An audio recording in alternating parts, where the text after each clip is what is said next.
The following program is sponsored by the Building Wisconsin Television Network.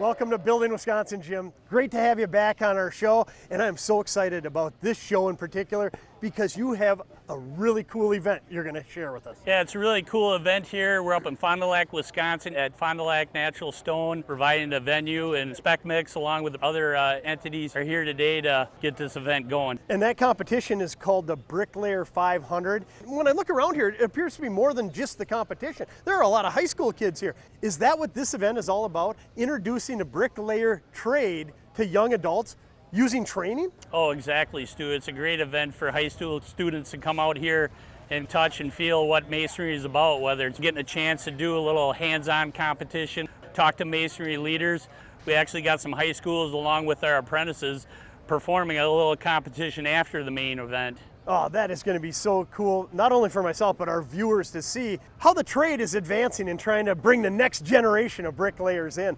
And this is only one of several different competitions leading to Las Vegas. Last year, two Masons, your members from Wisconsin, actually won the world championship. Oh yeah, it's great. Michael Schlund and Aaron Kowalski. Great to see two guys from Wisconsin, members of Bricklayers and Allied Craftworkers, working for Kowalski Masonry. They stepped it up, 759 brick in 1 hour, and that close from winning the quality competition also. So, I mean, he's prepared and ready to go again. Wow, well, hopefully Wisconsin can bring it back from Las Vegas once again this year. Thanks for coming on. I'll see you a little later in the show. Right now, I want to learn more about this event.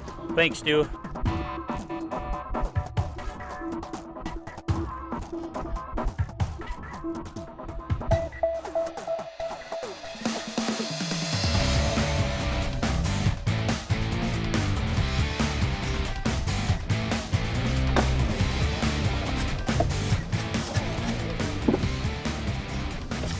Oh, Mike, this is what it's all about. I love seeing all these young students here, some of them getting their hands muddy for the first time. Is that what this event is all about? Absolutely. Workforce development is primary on this day. A lot of these kids, this is their first time they've picked up a trowel, first time they've laid a brick. Sure. Well, I got to thank you for coming on Building Wisconsin. Let's begin by explaining how this event came to be. So about 22, 23 years ago, Spec Mix decided, hey, we need a way to really show how great these craftsmen are, and that's what they are, they're craftspeople.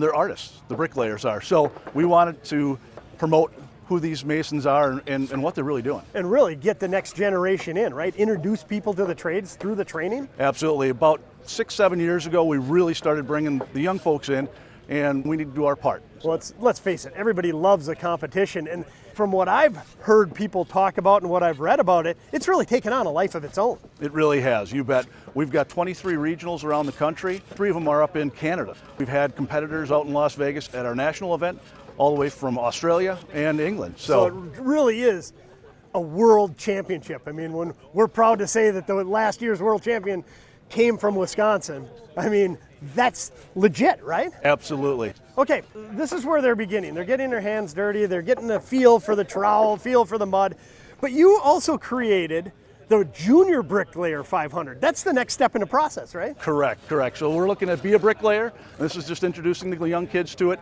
Then we go over to the Junior Bricklayer 500, and it works like this. We've got 7 competitors from area high school construction programs, and then we've got 8 competitors from the local union, from VAC, first, second, and third year apprentices. Oh, how fun will that be, especially for the high schoolers to be working alongside apprentices. Some of them third year, they're virtually, already a journey worker. Yep, absolutely. It's a great sense of pride for the technical education departments, and they want to take home the victory just as much as these apprentices want. Sure, and as I look around the back there, I think it's also all about partnerships, industry partnerships, because there are a lot of vendors here as well. Yeah, good eye. And we've got national partners that help us put on this Bricklayer 500, and then we've got the regional guys as well. So, you know what, we couldn't do it without them. And as a whole, our industry works together, hand in glove, whether it's the craft workers, the suppliers, or any other tool supplier, right? Sure, that's awesome.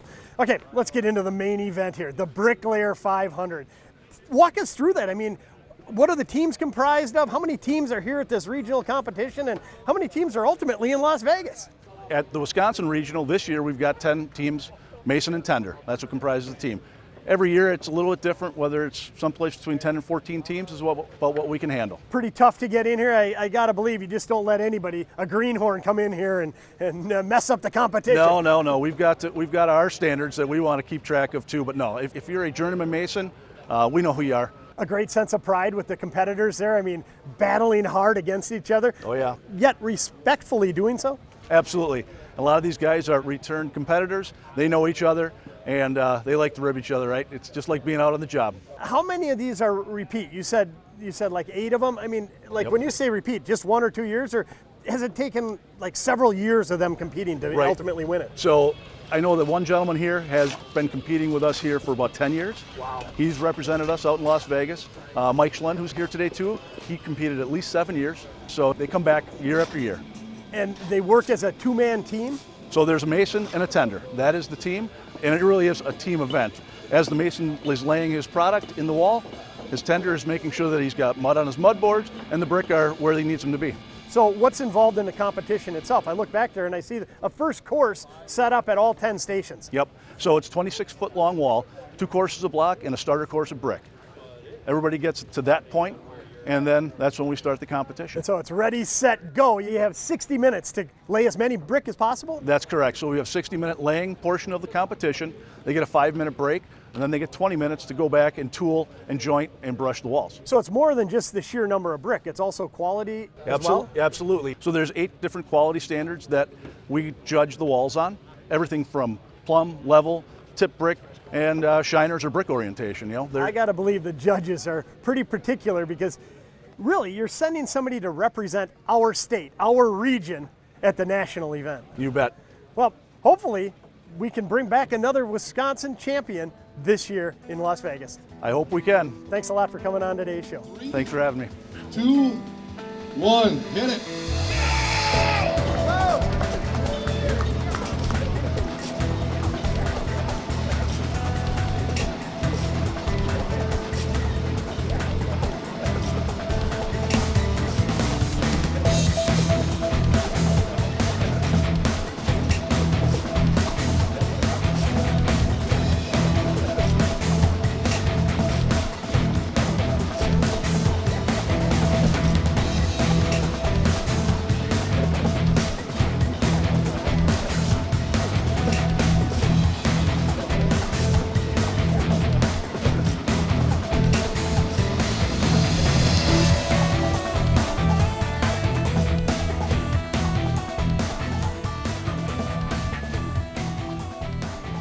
Well, Michael, welcome to Building Wisconsin, and I am so excited, not only for this event, but it's not every day I get to interview a world champion, and that's exactly what you are. So first off, congratulations on being the best bricklayer in the world. Thank you.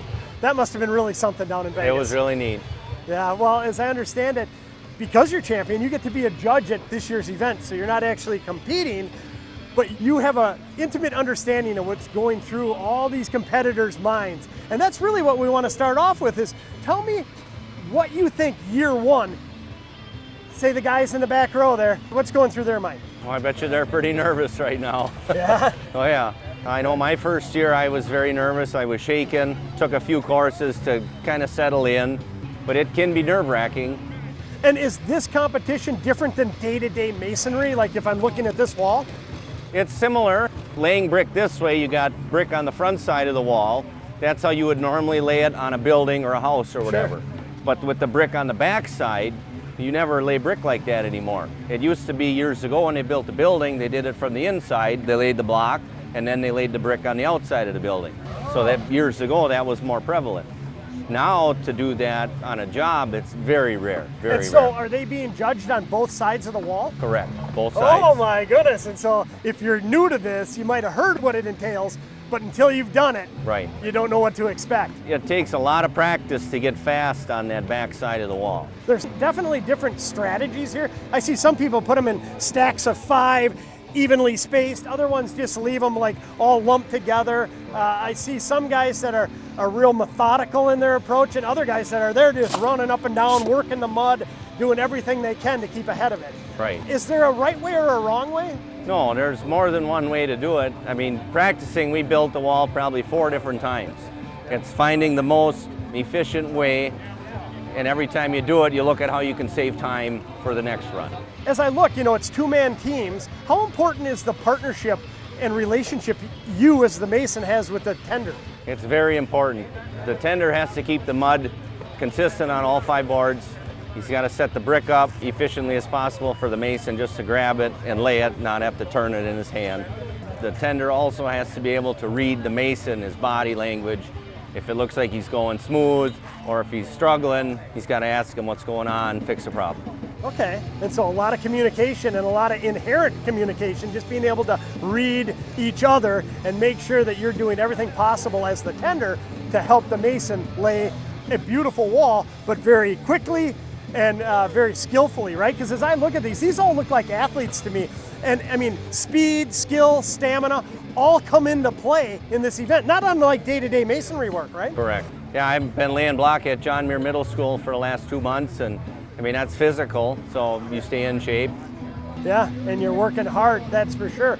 Now, as I look around here, some are first year, some are 4th year, who knows, some might be here more than that. How long did it take you doing this regional competition before you made it to Vegas? Well, in total, it took 8 years.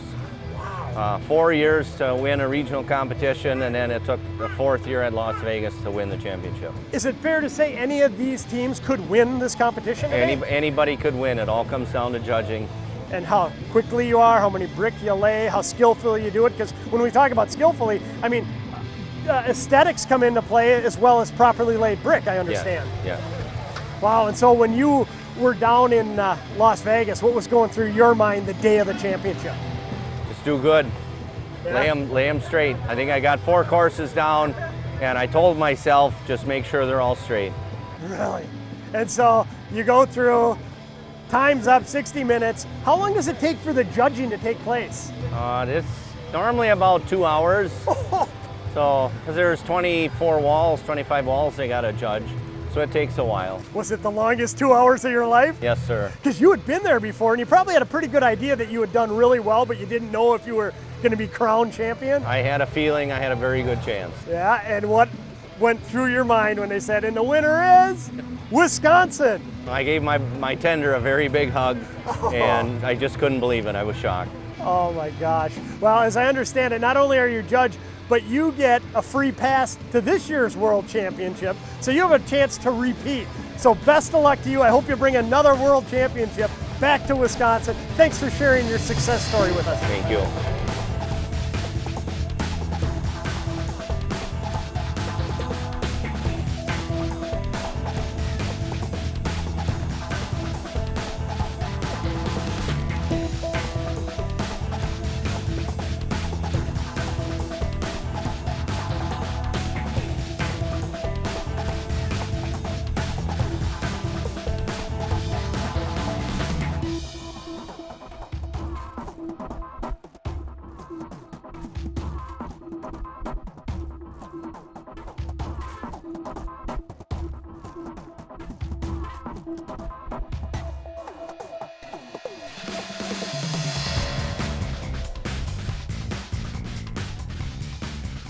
Well, Jim, it's been a couple months since we last spoke, and that was at Fond du Lac at the Spec Mix Bricklayer 500.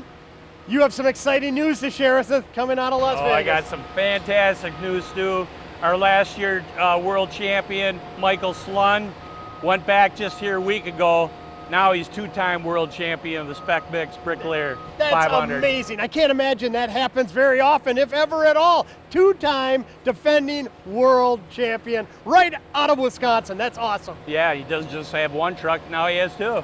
That's great. What a great perk of putting in hard work and working with the Bricklayers and Allied Craftworkers. And to finish up today's show, where are we at? We're at DC Everest in Wausau, Wisconsin. We've got Lewis Construction laying down a little concrete here, and you get to see the different techniques that they're using. Sure, and you know, when I think of Bricklayers and Allied Craftworkers, I don't necessarily think of flat work concrete. What discipline within your trade is that? This aspect, you're seeing the cement mason part of it, where you're actually placing the concrete, leveling it, and finishing it. You know, I never thought of flat work tied together with the Bricklayers and Allied Craftworkers. Yeah, that's just one of our trowel trades, too. Is it similar in apprenticeship to the Bricklayer? Yeah, it's 3 years, 4,680-hour apprenticeships, 400 in a classroom, 4,280 out in the field. And the future looks bright. Is there a high demand for these people? Oh, there's high demands. As far as Lewis Construction, they got work in the state, they got work in the wintertime, and they have work across the United States. And there's more than just Lewis Construction, right? Right, we have different contractors, general contractors, or subcontractors to place concrete. So fair to say it's another example of a rewarding career with the Bricklayers and Allied Craftworkers? It's a fantastic career. Well, it's always great to see you on the show. Look forward to seeing you again in the future. Right now, I want to learn more about this project here at DC Everest. Thanks, Stu.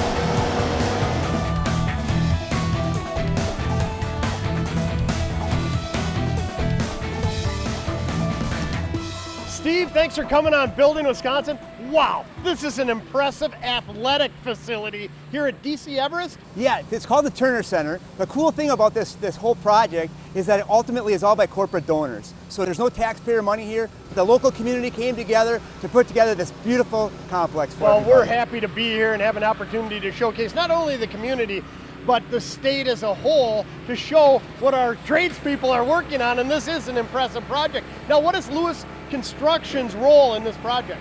Well, we started this project last year in the summer doing the foundation. So we do foundation work, we do the exterior work for curb and gutter, as well as we do the sidewalks. So right now we're finishing up with the interior flat work. So it's fair to say that Lewis Construction is a full-service, turnkey concrete contractor? That'd be accurate, you bet. Yeah. Great. How many guys do you have working this time of year? Well, this time we have about 75. In the middle of summer, we'll be up to about 150. Wow. Okay, well, what we want to catch up with you is the process for laying down concrete. And it looks like the guys are over here doing, what would you call that, like the sidewalk around the internal area? Yeah, there's a perimeter. The center of this whole process here gets to be a turf field.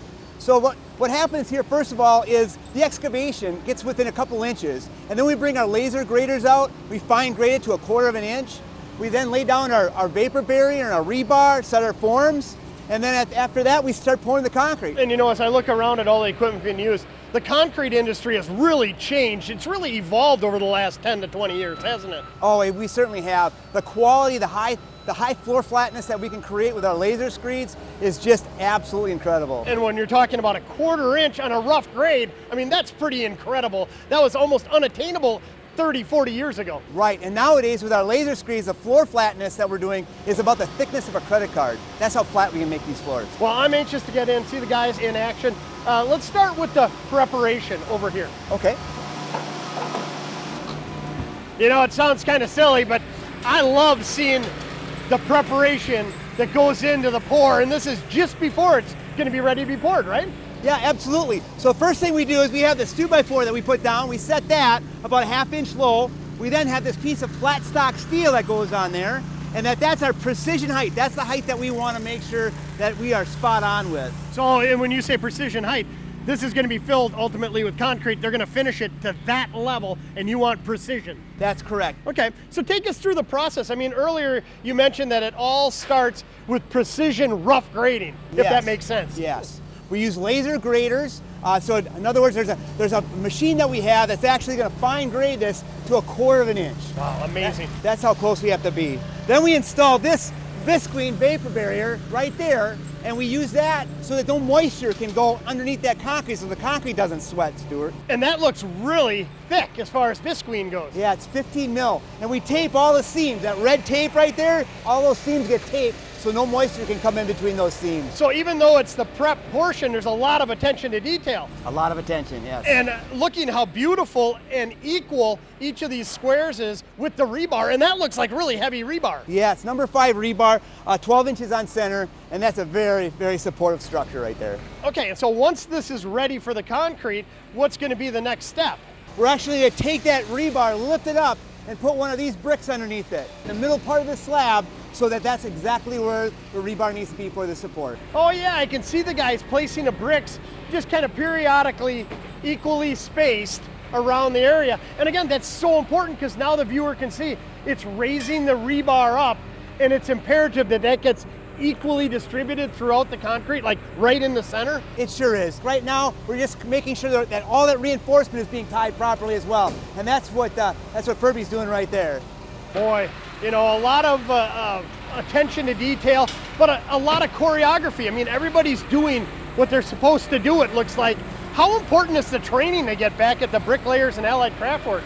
Well, you know, some of our guys here have over 25, 30 years of experience. But when I think of an apprenticeship, by the time they're done working with us for 3 years, they can trowel behind laser screeds, they can work behind curve machines, they understand riding power trowels, and they understand the attention to detail that we're looking for these flat floors. Seems like back at the hall, there's great training, but equally as important is out on field. I mean, that field experience, that's second to none. Oh, absolutely. Everybody has their different nuance on how to do it, but the training center definitely gives them that basic training that we need, and then from there we can finite it just the way we want it. Okay, so as we get into the actual pouring process itself, I see the guys pulling concrete there. This is back-breaking work, but take us through what's being done.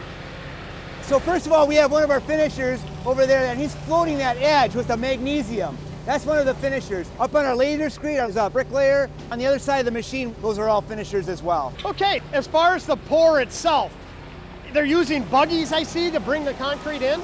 Yeah, correct. We could not get the ready mix truck in. We didn't have enough headroom. So we had to bring the power buggies through that opening down there, and then we do the power buggy, get that into position. Ultimately, we'll have the laser screed speeding it off.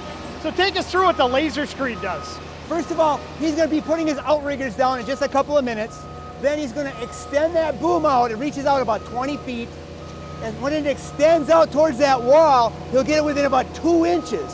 And after that, then the laser takes over and adjusts it 7 times per second to the exact height that we're looking for. And so the laser, as it's pulling the concrete and leveling it off, the laser's adjusting so you get that precision? That's correct. So there's an auger in there. The auger cuts it right to the exact height. And then right beneath the auger, you're going to have a vibrator, and that brings up all the cream to the top. That's the matrix that we work with. So you go back several years ago, maybe back, 20, 30 years ago, a lot of this was, all of it really, was done by hand? Oh, all done by hand. Nowadays, we can pour 25 to 40,000 square feet a day. Back when I first started, if we could do 5,000 square feet a day, we were out doing ourselves. So, wow, so that's really, 40 years ago. The industry evolving like this is really a benefit to you guys, to the owner, to the general contractor, and to the end user. I mean, it gets done quicker, on time, and precise. Yeah. Everything. You're not going to have a problem here. Obviously, concrete, there's a time window that you can work with it. Yeah. So these guys really do have to know what they're doing. Is it fair to say that, they place it, the laser screed does its job, and then the finishers come in right afterwards? Yeah, the finishers, they have to understand their timing, and everything can vary based upon temperature, sunlight, wind. But as a rule of thumb, after about 4 hours after it's been placed, that's when the finishers start to go through their finishing process. Well, they've been at work here for, 3-4 hours. Let's head on the other side of the screen and see if we can catch some of the finishers in action. All right.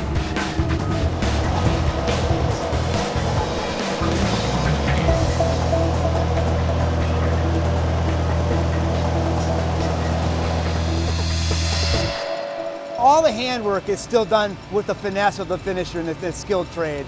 Todd, for example, is working on the edges because the machines cannot do that. So that's really where the tradesman comes in, and you can see how much attention to detail they're taking. I mean, somebody might chuckle and say, yeah, right, but they're really artisans, aren't they? I mean, they're artists doing their craft. Absolutely. By the time you have a third-year apprentice, you're going to get a first-class person that can do it, working with a derby and things like that. This is what we're ultimately trying to do, is we're trying to get people excited about the trades. Yeah, and you know, I mentioned earlier, it can be a really rewarding career, and I truly mean that. Some of my buddies growing up that are in the concrete field, I mean, they were always in shape, they were athletic, they had a great time, great camaraderie. Is it still that way? Does the future look bright? The future looks really bright. And teamwork, what you're talking about, that's what you become, is a solid team when you're working together in the concrete crew. And the pride that they have when it's all said and done is amazing. And with such a demand for the working trades, we need to get young people into it. What do you look for? What are some of the traits that when some young individual comes in, male or female, what is the first question you're going to ask them? Well, I want to have ambition. I want to make sure that they have energy. I want to make sure they're dependable. And just a willingness to work with us and be open-minded. That's what we're looking for. And the rest we can train. Sure, because we mentioned earlier, they get great training through the Bricklayers and Allied Craftworkers, but they also get a lot of mentoring on site, right? Yeah, some of these guys have 25, 30 years with us. So you're able to get a mentor. We try to team them up with one mentor, and then we groom them through that process. And the camaraderie that's here, those 25, 30-year veterans are eager to pass along their knowledge as long as that individual is willing to learn and take it seriously and work hard. If they're willing to listen, they're willing to teach. And you know, one thing that will bring this show full circle, earlier in the show, we were out in Fond du Lac, the Bricklayer 500, and we highlighted Michael Schlund. He won the World Championships a year ago in Las Vegas. Come full circle, this year, not very long ago, two-time champion. He won it again, and when we were talking about it before we were shooting, you said, hey, I know him very well. It's really, really kind of a cool thing. First of all, him and Aaron Kowalski are working on this project, and the Kowalski Masonry are working on this project right here. But even I'm going to take you back 40 years ago when I was an apprentice. I used to do all the footings for his dad, Alan Kowalski. And so it creates all that work ethic that comes from the Northwoods up here, and everybody trying to share the trade. My dad taught me the trade. You know, Alan Kowalski shared it with Aaron, and now here we are trying to get as many people excited about this industry as we can. Steve, it's been great learning more about pouring concrete, finishing it properly. Thanks for coming on. We hope to see you again on Building Wisconsin. Thank you.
For more information on Building Wisconsin, follow us on Facebook and be sure to watch additional episodes on YouTube or at our website, buildingwisconsintv.com. The preceding program was sponsored by the Building Wisconsin Television Network.